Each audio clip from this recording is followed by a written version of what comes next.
I've been asked what have I been doing for the last 4 years. I haven't been on television for 4 years. People say, what have I been doing?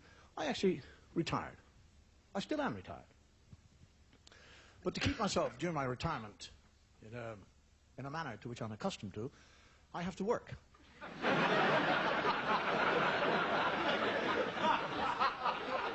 It's a kind of Irish retirement. People say, what have I been doing over the last 4 years? Well, according to statisticians, over the last 4 years, as an average person, I sleep an average of 8 hours every night. Now, 8 hours over a period of 4 years, that's 16 months. Cooking and eating takes up 3 hours every day, so that's 6 months. Telephoning people 3 hours a day, that's another 6 months. According to statisticians, as a city dweller, I probably spend 3 hours every day slowly maneuvering through traffic jams. So there's another 3 months. Time spent bathing over a 4-year period is 2 months. Shaving is another 2 months. Time spent on the lavatory, 3 months. Not all in one go.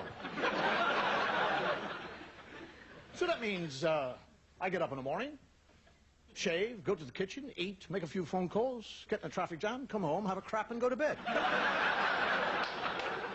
What else has changed over the last 4 years? I've changed. I'm 4 years older. I don't actually... Some people do object to getting old. I don't. Not when you consider the alternative.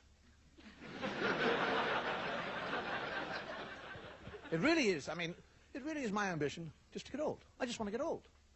I just want to get older and older and older and older. I actually want to get my telegram from the Queen and keep going. It's my ambition to be able to look back on my old age. And in this aging process, as we age, we all have a kind of a totally different attitude to what we would call life expectancy, the years in life expectancy. I mean, when you're in your teens, aging has got nothing to do with you. Aging has got to do with other people, old people. Old people get aged.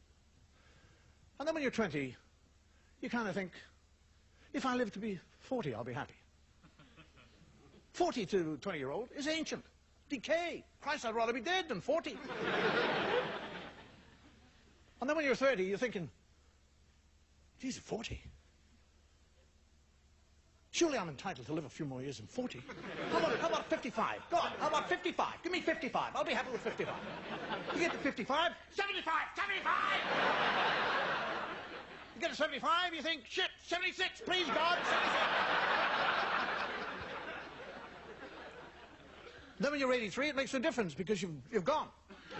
You're into a second childhood thinking, when I grow up, I'm going to be an engine driver.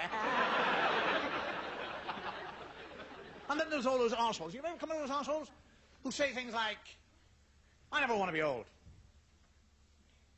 I don't want to grow old. They're always around kind of 30, 33 years of age. I never want to grow old. I never want to reach a situation where I'm totally helpless, incapable of taking care of myself. Totally dependent on other people. I don't want to reach that stage. I'd kill myself first. Crap. Because by the time they get to that point, they're a bit gaga. They know they want to kill somebody, but they can't remember who it is.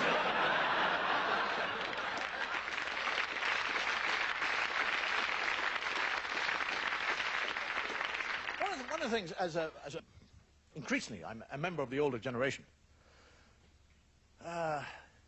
is that we envy the young. I don't envy the young, their youth, or their future. What I envy in the young, it's their energy. I mean, we older generation, we try to conserve our energy. They waste it. I walk up the stairs, people go... I carefully descend stairs. The bloody mountain goat gone by me. It's rather like being somebody with limited spending, watching somebody who's got an open checkbook. And the whole thing, I think, I don't mind them having the energy. They don't know how to use it. That's the trouble. They have all that energy, but they don't know how to use it. I know how to use it. I don't have it. They have this extraordinary ability to burn the candle at both ends. Have the capability of staying up all night. Not to mention the sexual prowess, which is the same thing, I suppose. The powers of recuperation. I mean, when you get old, you begin to notice their powers of recuperation are enormous. I mean, I go out in the booze. It takes me 3 or 4 days to get over it now. Walking around with blinding headaches, amnesia, nausea, appetite's gone. Bloody tadpoles running in front of my eyes. The young, totally different. They'll hammer 14 pints into themselves. Whack! In one go. Spend 3 hours in a discotheque, jumping up and down. Another hour trying to tell this female that the man that's standing in front of her, this hulk with pimples, pissed out of his mind, is Adonis. They'll get home, they'll spend an hour and a half with their head in the bowl, vomiting. 2 hours sleep, they're up, down into the kitchen. Where's the food? And they'll sit there, and half an hour they're going through a box of Crispies, a loaf of bread, pint and a half of milk, 6 eggs and a pound of bacon.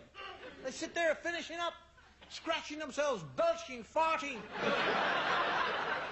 saying, when's lunch?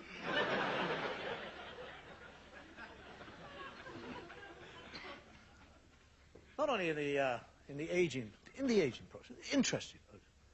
Not only psychologically what actually happens as we age, we ourselves age, we tend to protect ourselves from the aging process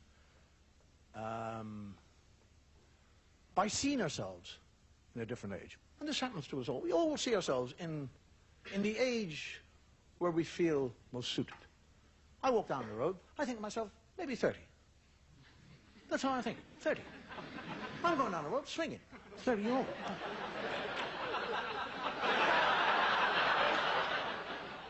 That's how I see myself. And then I see myself reflected in the shop window. And there's a moment of recognition, and I think, who's that old bastard over there? And one of the surest telltale signs of aging is your skin. Your skin losing what is called the elasticity of the skin, the stretch. When you're young, you have a tight-fitting skin. As you get older, it gets looser. You remember as a child? Do you remember as a child pulling the skin on the back of your hand? You pull it like that. Pull it right. Let it go. Whack! Straight back. I do that now. Look.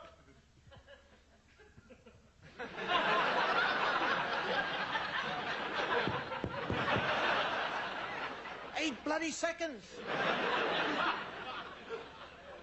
It's happening all over the body. It's like some great gravitational pull is on me. Everything's beginning to sag, everything. And the eyes sag, the jowls, the boobs, the belly, the bum, bloody kneecaps. It's all drooping. It's happening to us all. What is actually happening is your skin is losing its elasticity. That's what's actually happening. Skin actually is quite an interesting subject. Do you know that we all shed skin? Do you know that? Do you know that we shed skin? Each and every one of us, every man, woman, and child in the world shed skin. Over an hour, each and every one of us shed something like 10,000 minute scales of skin. Over a 3-day period, we shed 1 total layer of skin. This is fact. This is not makeup. This is fact. Do you know that something like 90% of the dust in the world is made up from dead human skin? How do you feel about that? You think you're dusting your house. You're not. You're just moving your grandmother around.